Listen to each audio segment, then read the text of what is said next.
ایک مرتبہ کسی جگہ دو بادشاہوں کی آپس میں ملاقات ہوتی ہے، ان بادشاہوں کی اچھی لیک سلیک ہو جاتی ہے، تو وہ ایک دوسرے کو اپنے ملک کا دورہ کرنے کی دعوت دیتے ہیں۔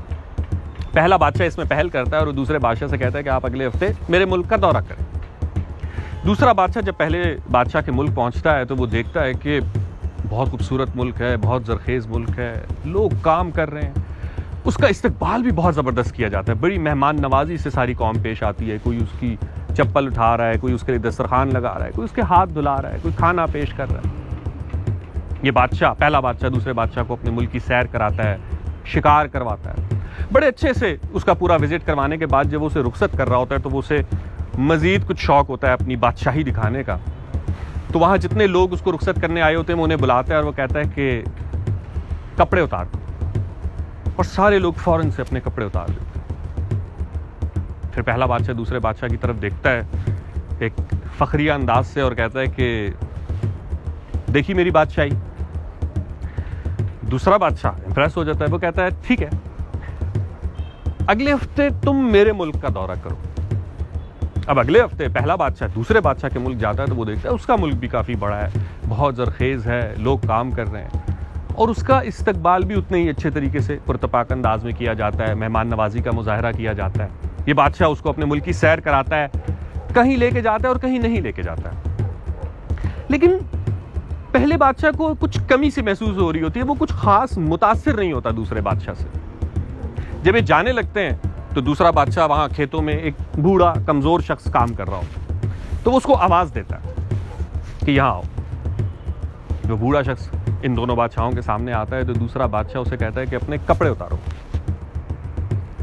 وہ کمزور شخص یہ سنتے ہی بندوق اٹھا لیتا ہے اپنے ہی بادشاہ پہ، اور اسے کہتا ہے کہ تم میرے بادشاہ اس لیے ہو کیونکہ تم میری جان، میری مال، میری عزت کے محافظ ہو، اور اگر تم میری جان، مال اور عزت پہ حملہ کرو گے تو میں تمہیں بھی نہیں چھوڑوں گا۔ میں تمہیں بادشاہ مانتا ہی اس لیے ہوں کیونکہ تم محافظ ہو۔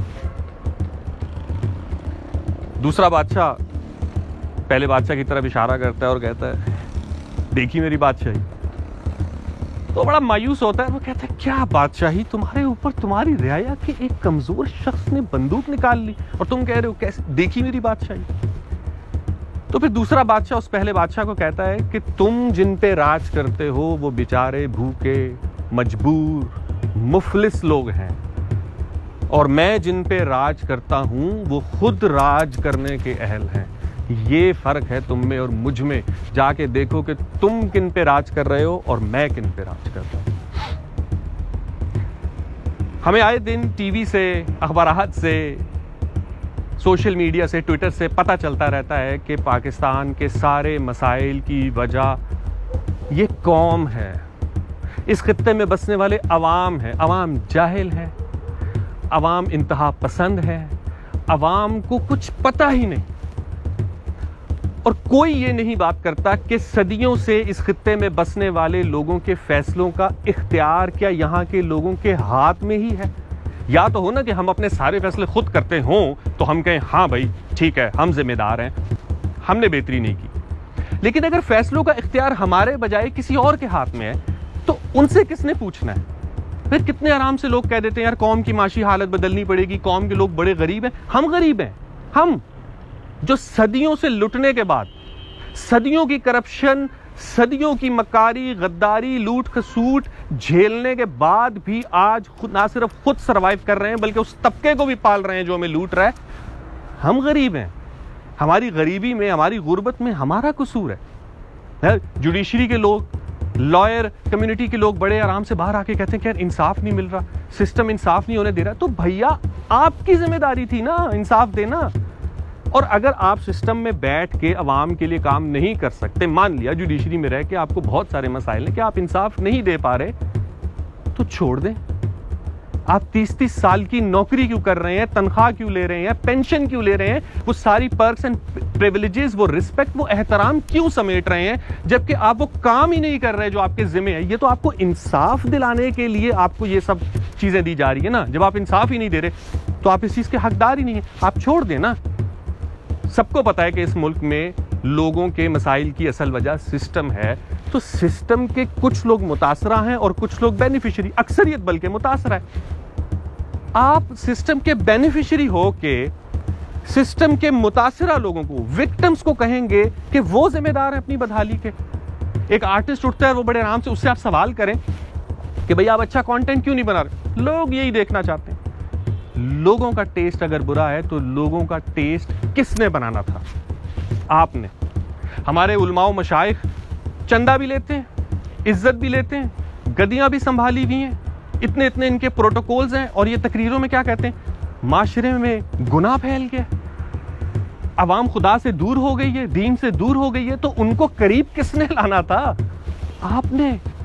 سر یہ آپ کی ڈیوٹی تھی, آپ فیل ہوئے. آپ کب اپنی ناکامی تسلیم کریں گے کہ ہم اتنے عرصے تک عہدوں پہ رہنے کے باوجود, تنخواہیں, مرات, عزت, احترام سمیٹنے کے باوجود اپنا کام ٹھیک سے نہیں کر سکے؟ آپ کب آگے بڑھ کے کہیں گے کہ نہیں, قوم کا سر شرم سے نہیں جھک گیا, ہمارا سر شرم سے جھک گیا, کیونکہ سارے فیصلوں کا اختیار تو ہمارے پاس تھا اور ہم ہی ان کے لیے کچھ نہیں کر سکے؟ اگر آپ نے سسٹم کے بینیفیشری رہنا ہے تو ہمیں نہ آپ کے گیان کی ضرورت نہیں ہے. ہمیں آپ مت بتائیں کہ ہمارے مسائل کی وجہ کیا ہے. اپنی غلطی تسلیم کریں اور ہر کوئی اپنی کمیونٹی میں سے اس شخص کو ہائی لائٹ کرے کہ ہاں یہ ہے جو غلط کام کر رہا ہے. وہ چاہے صحافی ہے, وہ چاہے ڈاکٹر ہے, وہ چاہے لائر ہے, وہ چاہے مولوی ہے, وہ کوئی بھی ہے. جو سسٹم کا بینیفیشری ہے وہ پھر آپ کا نہیں ہے, وہ پھر سسٹم کا بینیفیشری ہے, وہ پھر اوپریسر ہے اور آپ اوپریسڈ ہیں. سو اس لیے ان کو اپنا نمائندہ سمجھنا یا ان کو اپنے لیے نجات دہندہ سمجھنا صریحاً بے وقوفی ہے, اور یہی بے وقوفی شاید ہماری اس بدحالی کی ذمہ دار ہے.